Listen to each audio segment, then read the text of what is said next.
Então, nós vamos estar lendo Romanos, capítulo 1, né? E o desejo do meu coração é que Deus venha derramar da sua graça, da sua presença magnífica no nosso meio, que Ele venha trazer revelação, né? Deus, Ele tem parte com aqueles que têm parte com Ele, que nesse momento nós possamos, não só nesse momento, termos parte com Deus, mas em todos os nossos dias, possamos consagrar as nossas vidas, as nossas atitudes ao Senhor. Sabemos que é um desafio viver nesses dias sem pecarmos, sem falharmos, mas sabemos que Deus, Ele está em busca de pessoas que o adorem, que o busquem de todo o coração. Então eu quero desafiar você a assistir esse vídeo até o final, porque não é a palavra de um homem, é a palavra do próprio Deus que nós vamos estar lendo. É a palavra que foi inspirada por Deus, é a palavra que foi ortogada por Deus, é a palavra que traz bênçãos e bênçãos sobre as nossas vidas. Que você possa e eu possa usufruir de todas as bênçãos celestiais que Deus tem para nós. Romanos começa assim: Prezados amigos de Roma, esta carta é de Paulo, escravo de Jesus Cristo, escolhido para ser missionário e enviado a pregar a boa nova de Deus. Esta boa nova foi prometida há muito tempo pelos profetas de Deus no Antigo Testamento. E a boa nova a respeito de seu Filho, Jesus Cristo, nosso Senhor, que tomou a forma humana e veio como criança, tendo nascido da linhagem da descendência de Davi. E ressurgindo dentre os mortos, ele revelou-se como o poderoso Filho de Deus, com a natureza santa do próprio Deus. Então veja bem, Paulo estava proclamando a boa notícia, a boa nova, que o próprio Filho de Deus veio para essa terra, o próprio Filho de Deus chamado Jesus Cristo, e derramou o seu sangue na cruz do Calvário em favor dos nossos pecados, e morreu por nós e abriu uma porta tremenda de bênçãos. Hoje eu e você podemos ser grandiosamente abençoados. Você que está ouvindo essa mensagem, você que está ouvindo essa leitura da palavra, Deus já comprou, já pagou o preço pelos seus pecados. Você não precisa mais ficar numa vida de dor e sofrimento. Você pode usufruir de tudo quanto Deus tem para você através do seu Filho Jesus Cristo. Foi algo grandioso o que Deus fez, quando Ele próprio se encarnou no corpo do teu Filho, e revelou-se ao mundo como é a vontade dEle, e revelou-se ao mundo a forma de ser abençoado. Hoje basta nós crermos, basta nós buscarmos, e Deus, Ele com certeza vai nos abençoar. Agora, através de Cristo, toda a bondade, o 5, agora através de Cristo, toda a bondade divina foi derramada sobre nós, pecadores indignos. E assim Ele nos envia por todo o mundo, a fim de contar ao povo em toda parte as grandes coisas que Deus tem feito por eles, para que eles também creiam e obedeçam. E vocês, estimados amigos de Roma, estão entre aqueles que Ele ama com ternura. Vocês, de igual modo, estão convidados por Jesus Cristo a pertencer a Deus, sim, a fazer parte de seu santo povo. Que todas as misericórdias e paz divinas sejam com vocês, vindas de Deus, nosso Pai, e de Jesus Cristo, nosso Senhor. Você também que ouve essa mensagem, você é um convidado por Deus para fazer parte do seu reino, para fazer parte das suas gloriosas e majestosas coisas. Todo dia o mundo nos chama, todo dia as tarefas nos chamam, mas Deus também nos chama todo dia para estar com nossa visão num patamar mais alto, em coisas mais grandiosas. Deus, Ele tem um projeto para a sua vida. Deus, Ele tem um plano para a sua vida. E Ele convida você para crer nele, para obedecer Ele, para você desfrutar de tudo que Ele tem. No versículo 8 diz assim: em primeiro lugar, saibam, por onde quer que eu vá, ouço a respeito de vocês, a fé que vocês têm em Deus está sendo conhecida por todo mundo. Quão grato sou a Deus através de Jesus Cristo por essa notícia tão boa e pelo que diz a respeito de cada um de vocês. Deus sabe quantas e quantas vezes eu oro por vocês. Dia e noite levo vocês e todas as necessidades em oração. Aquele quem eu sirvo com todas as minhas forças, contando aos outros a boa nova sobre seu Filho. Então veja que nós podemos pegar duas lições aqui. Paulo estava contente porque ele estava ouvindo boas notícias de como aquelas pessoas estavam tendo fé em Deus. Será que as pessoas estão tendo boas notícias de mim, de você, que a nossa fé em Jesus Cristo está aumentando, ou quais são as notícias que têm chegado ao ouvido das pessoas. Também ali naquele instante, Paulo também estava declarando. Outra coisa importante que devemos fazer é orar por aqueles que estão passando, por aqueles que nós conhecemos. Paulo disse quantas e quantas vezes eu oro por vocês. Paulo era um servo de Deus e ele orava por aqueles que ele amava. E eu pergunto para você, você tem orado por aqueles que você ama, por aqueles que estão próximos de você, por aqueles que você conhece? E ele continua no 10. E uma das coisas pelas quais continuo a orar é a oportunidade de eu ir finalmente vê-los. E Deus quisera, sendo possível, fazer uma boa viagem. Quero muito, muito vê-los para que ainda possa repartir com vocês a fé que ajudará. A fé. Quero muito vê-los para que possa repartir com vocês a fé que ajudará a igreja de vocês a crescer forte no Senhor. Depois também eu preciso da ajuda de vocês, porque desejo não só repartir com vocês minha fé, mas ser animado com a de vocês. Cada um de nós será uma bênção para o outro. Podemos perceber aqui que Paulo ele não descarta nenhum dos irmãos. Paulo, ele, de maneira nenhuma, todos os irmãos para Paulo eram importantes. Todos os irmãos para Paulo tinham a sua importância, tinha o seu prestígio, tinha o seu valor. Então Paulo queria ir lá para repartir aquilo que ele tinha, que Deus tinha dado para ele. Deus tinha dado a ele fé. E Paulo queria ir lá repartir a fé que Deus tinha dado a ele. Assim como iria receber dos irmãos aqueles dons que Deus tinha dado para ele. Quero que vocês saibam, amados irmãos, que planejei ir aí muitas vezes. Antes disso, mas fui impedido a fim de trabalhar entre vocês, obter bons resultados, tais como aqueles que estou conseguindo entre outras igrejas de povos não judeus. Tenho uma grande dívida para com vocês e para com todos, tanto os povos civilizados como as nações pagãs, tanto para com pessoas cultas como os incultas. Portanto, da melhor forma possível, estou pronto a ir vê-los em Roma, para pregar também a boa nova de Deus. Não estou envergonhado desta boa nova a respeito de Cristo. Ela é poderoso método divino de levar ao céu todos quantos creem nela. Essa mensagem foi primeiramente regada só aos judeus, porém agora todos são convidados a ir a Deus desse mesmo modo. Então veja bem, Paulo ele não se envergonhava de pregar o evangelho, porque o evangelho é o poderoso método de Deus para levar aos céus.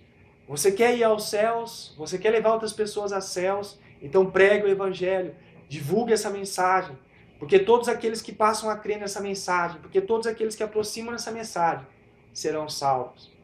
Esta boa nova nos diz que Deus nos prepara para o céu e nos faz justos aos olhos de Deus quando colocamos nossa fé e nossa confiança em Cristo como Salvador. Olha que maravilhoso versículo 17 diz assim: esta boa nova nos diz que Deus nos prepara para o céu e nos faz justo aos olhos de Deus quando colocamos nossa fé e confiança em Jesus, em Cristo como Salvador. Então veja bem, Deus nos prepara para ir para o céu. Quando que Ele nos prepara e nos faz justos diante de Deus? Deus, olha só o que está dizendo esse versículo. Duas coisas está dizendo. Que Deus nos prepara para o céu e nos faz justo aos olhos de Deus. Quando o quê? Quando colocamos a nossa fé e a nossa confiança em Cristo como Salvador. Isto é realizado pela fé, do princípio ao fim. Tal como a Escritura afirma, o homem que encontra a vida vai encontrá-la confiando em Deus. Então, o único modo de você se encontrar, né? Hoje em dia o ditado é que para você ser alguém na vida, você tem que estudar, né? Não estou dizendo que estudar seja ruim, porque é bom, mas para você se encontrar na vida, você precisa, na verdade, confiar em Deus como seu Pai, confiar em Jesus Cristo como seu Salvador. Deus, entretanto, mostra do céu a sua ira contra todos os homens pecadores e maldosos que repelem a verdade. pois a verdade sobre Deus é revelada entre eles instintivamente. Deus pôs esse conhecimento em seus corações. Desde os princípios dos tempos, os homens viram a terra, o céu e tudo quanto fez, tendo conhecido sua excelente existência, seu grande e eterno poder. Assim eles não terão desculpa alguma quando estiverem diante de Deus. Então veja bem, mesmo que alguém não seja, mesmo que para alguma pessoa não seja pregado o evangelho, né? A verdade, aqui está dizendo no 19, pois a verdade sobre Deus é revelada entre eles instintivamente. Pois Deus põe esse conhecimento em seus corações. Na verdade, quando nós vemos as criações de Deus, os animais, quando nós vemos o mar, quando nós vemos as montanhas, nos nossos corações, por instinto mesmo, algo nos diz que existe um Criador para todas essas coisas, né? E quando nós temos essa consciência que há um Criador e nós deixamos de buscar esse Criador, nós já somos automaticamente culpados. Não temos desculpas alguma quando estivermos diante do juízo. Olha só no 21. Sim, eles bem sabiam... vou pegar do 20 aqui para dar mais nexo. Desde os primeiros tempos, os homens viram a terra, o céu e tudo quanto Deus fez. Tendo conhecido sua existência e seu grande e eterno poder, assim eles não terão desculpa alguma quando estiverem diante de Deus no dia do juízo. Meus amados e queridos que estão ouvindo essa mensagem, e às vezes estremece o nosso coração, mas fatalmente um dia nós estaremos num juízo. Um dia todo joelho se dobrará, a Bíblia diz, e nós daremos conta a Deus do que nós fizemos nesta terra. Não teremos desculpas nenhuma dos nossos erros, se não pedimos perdão, se eles não forem lavados pelo sangue do Cordeiro. Iríamos de mal a pior. Olha o que diz no 21. Sim, eles bem sabiam de Deus, mas não admitiram, nem o adoraram, nem mesmo agradeceram a Ele todo o seu cuidado diário. Meus amados, Deus ele tem tido um cuidado extremo, apesar de tanta violência, apesar de tanta atrocidade. Deus ele tem tido um cuidado diário comigo e com você. Deus ele tem nos alimentado, Deus ele tem dado o sol, ele tem dado a chuva, ele tem dado e permitido muitas bênçãos na nossa vida. Então veja bem o que diz no 21. Sim, eles bem sabiam de Deus, mas não o admitiram, nem o adoraram, nem mesmo agradeceram a Ele todo o cuidado diário. E depois começaram a fazer ideias tolas de como Deus seria e como Ele queria que eles fizessem. O resultado foi que as suas mentes insensatas ficaram confusas em trevas. Dizendo-se sábios sem Deus, tornaram-se, em vez disso, completamente tolos. Em vez de adorarem ao Deus glorioso vivente, tomaram madeira e pedra e fizeram ídolos para si, esculpindo-os para que parecessem simples aves, animais, serpentes, homens mortais. Então veja bem, quanto mais sábio muitas vezes o homem se tornou, ele procurou fazer uma imagem de um Deus, e muitas vezes ele fez imagens de criaturas. Ele tornou o Deus glorioso numa criatura, esculpindo como seres que pareciam aves, animais, serpentes, coisas mortais. Então veja só, Deus ele não é uma escultura, Deus ele não é a imagem de Deus não é de uma ave, a imagem de Deus não é de um animal. Deus ele é glorioso, Deus é majestoso. E olha o que diz no 24. E assim Deus deixou que continuassem com toda espécie de pecados sexuais e fizessem tudo quanto desejassem, coisas vis e pecaminosas com os corpos uns dos outros. Então veja bem, como as pessoas deixaram de dar glórias, de agradecer a Deus, como as pessoas deixaram de se voltar para Deus, mesmo não sendo a vontade de Deus, Deus deixou que o desejo dos corações dessas pessoas fossem atendidos, porque Deus ele não tem parte, Deus ele é um Deus, ele é um Deus cuidadoso, ele é um Deus zeloso, mas Deus, podemos dizer que ele ficou desanimado diante de tanta rejeição do ser humano para com ele. E Deus ainda acabou que permitindo que o homem experimentasse toda espécie de males, porque eles não buscavam a Deus. E ele deixou que o homem se entregasse aos seus próprios desejos. E olha o que aconteceu.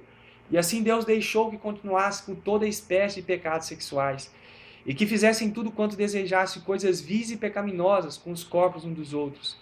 Em vez de crerem naquilo que eles próprios sabiam ser a verdade sobre Deus, escolheram de vontade própria crer em mentiras, e assim fizeram suas orações as coisas que Deus fez, mas não obedecendo ao Deus bendito que criou essas mesmas coisas.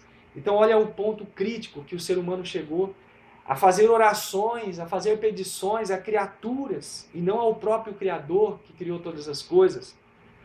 E aí vem o 26 agora. Esta é a razão pela qual Deus os abandonou, deixando cometer toda a ação pecaminosa, a ponto de que até suas mulheres se voltaram contra o plano natural que Deus tinha para eles e cederam aos pecados sexuais entre elas mesmas.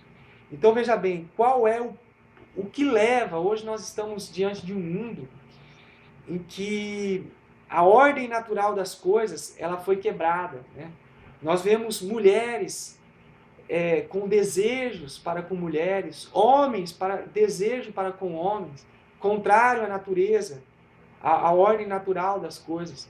Mas isso tudo Deus permitiu, por quê? Porque Deus os abandonou, por quê? Porque eles deixaram totalmente Deus. Então, quando as pessoas elas estão nesse ponto, é porque, de certa forma, elas estão abandonadas por Deus, não porque Deus os abandonou severamente, mas porque essas pessoas deixaram de buscar a Deus. E nós, irmãos, queridos que estão ouvindo essa mensagem, nós não podemos cair no mesmo erro de deixarmos de buscar ao Criador. Enquanto você está ouvindo esse vídeo, você está buscando a Deus. Quais são as formas de buscar a Deus? Lendo a palavra, orando.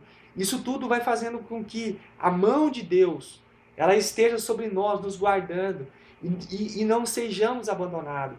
Mas se você que está ouvindo essa mensagem, sente que você está abandonado por Deus, Deus, Ele na verdade, Ele deseja de todo o coração que você se volte para Ele.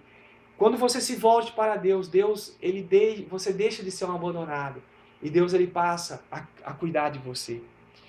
Aí no 27 diz assim, e os homens, em vez de terem relações sexuais normais, cada um com sua mulher, arderam em paixões um pelos outros, homens praticando coisas vergonhosas com homens, e como resultado disso receberam a paga em suas próprias almas, como castigos que bem mereciam.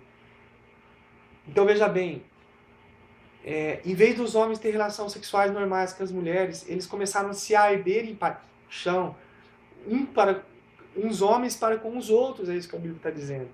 Cometendo coisas vergonhosas, uns homens para com os outros homens. E qual foi a consequência disso? A alma deles recebeu um castigo, né? Assim, no 28 diz, assim quando eles abandonaram a Deus e nem mesmo o reconheceram, Deus os deixou fazer tudo quanto as suas mentes malignas poderiam imaginar. Suas vidas ficaram cheias de toda espécie de maldade, de pecado, ganância e ódio, inveja, assassino, brigas, mentira, amargura, mexericos. Então, meus irmãos, todas essas coisas têm que ser eliminadas da nossa vida. Maldades, pecado, ganância, ódio, inveja, assassino, brigas, mentiras, amarguras, mexericos, tudo isso é um sinal de que Deus não está operando na vida de pessoas que estão tendo esse tipo de procedência, esse tipo de prática. Nós devemos abandonar isso e nos aliançarmos com Jesus. Falando mal um dos outros, mentindo, cheios de ódio contra Deus, insolentes, fanfarrões, orgulhosos, pensando sempre em novas maneiras de pecar e sendo continuamente desobedientes a seus pais. Procuravam compreender mal, quebravam suas promessas e tornavam-se criaturas sem coração, sem nenhuma compaixão. Eram perfeitamente sabedores da pena de morte divina por todos esses crimes.